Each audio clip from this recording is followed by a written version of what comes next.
Maintenant qu'on a expliqué le CRUD, hein, c'est quoi le CRUD? Bien, on va essayer de comprendre maintenant le principe de base du CRUD. C'est quoi son fondement? Comment on fait pour stocker en fait ces informations? À quoi ça sert concrètement? Qu'est-ce que ça veut dire? Bon, ici j'ai ma page web, d'accord? J'ai mis un index.php, j'aurais très bien pu écrire un index.html pour l'instant, puisque je ne vais pas faire de PHP. Donc là, je vais mettre une balise de paragraphe comme ça, ou même non, encore mieux, je vais mettre une en-tête, je vais faire un H3 par exemple, voilà. Et puis je vais écrire liste de mes clients. Voilà, ça c'est la liste de mes clients. Et je vais donc écrire la liste de mes clients. Alors admettons que j'ai en tout, je sais pas, j'ai 4 clients par exemple. Voilà. Donc là, entre chaque balise de paragraphe, je vais écrire un prénom et un nom de client. Alors, j'ai un client qui s'appelle Jean Dupont. Voilà. Ensuite, donc là, j'ai dit, je vais faire 4 clients. Donc, j'ai un client que je vais appeler Jean Dupont. J'en ai un autre que je vais appeler Claude Durand. Voilà, par exemple. J'en ai encore un autre que je vais appeler Eric Michel, par exemple. Hop, Michel. Et puis, un autre client que je vais appeler Pierre Pignon. Voilà.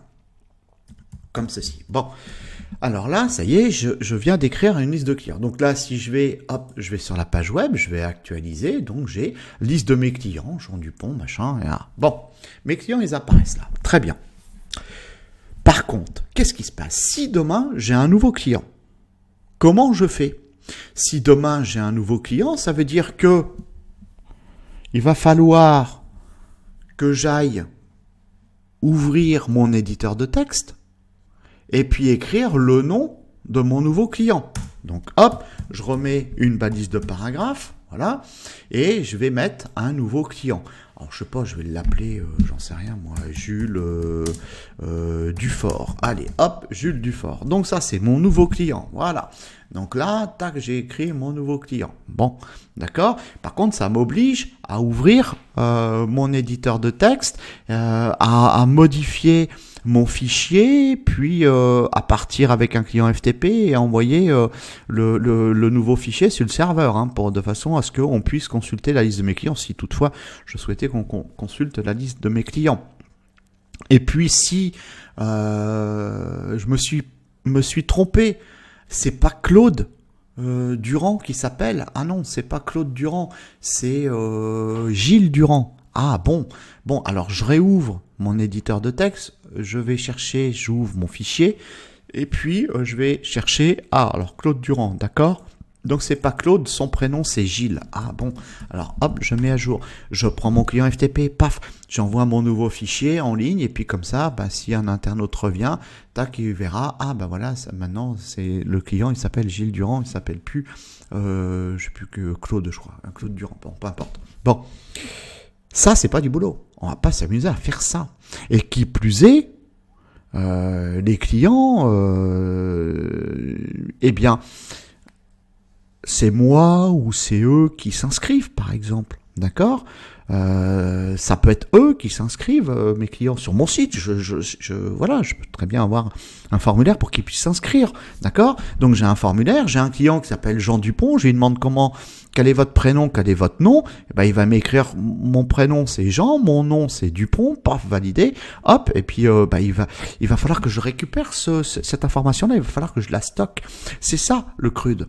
C'est ça le CRUD. Là, ce qu'on a vu là, voilà, le CRUD créé.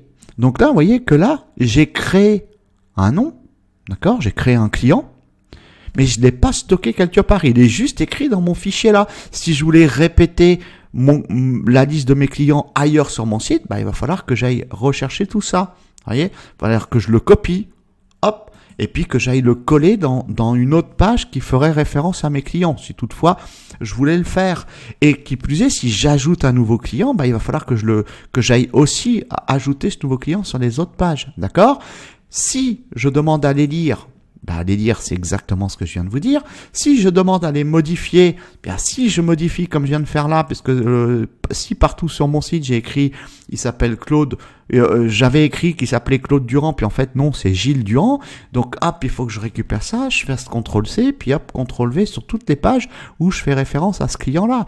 J'ai pas fini, hein. Puis si je me suis planté, je dis non, mais ou alors si par exemple Jules Dufort, c'est plus mon client, hop, faut que j'ouvre ça, je le supprime, je fais CTRL-S, je renvoie mon fichier sur le serveur, et puis là où j'affiche toute la liste de mes clients, il va falloir que j'aille effectivement supprimer aussi ce client-là.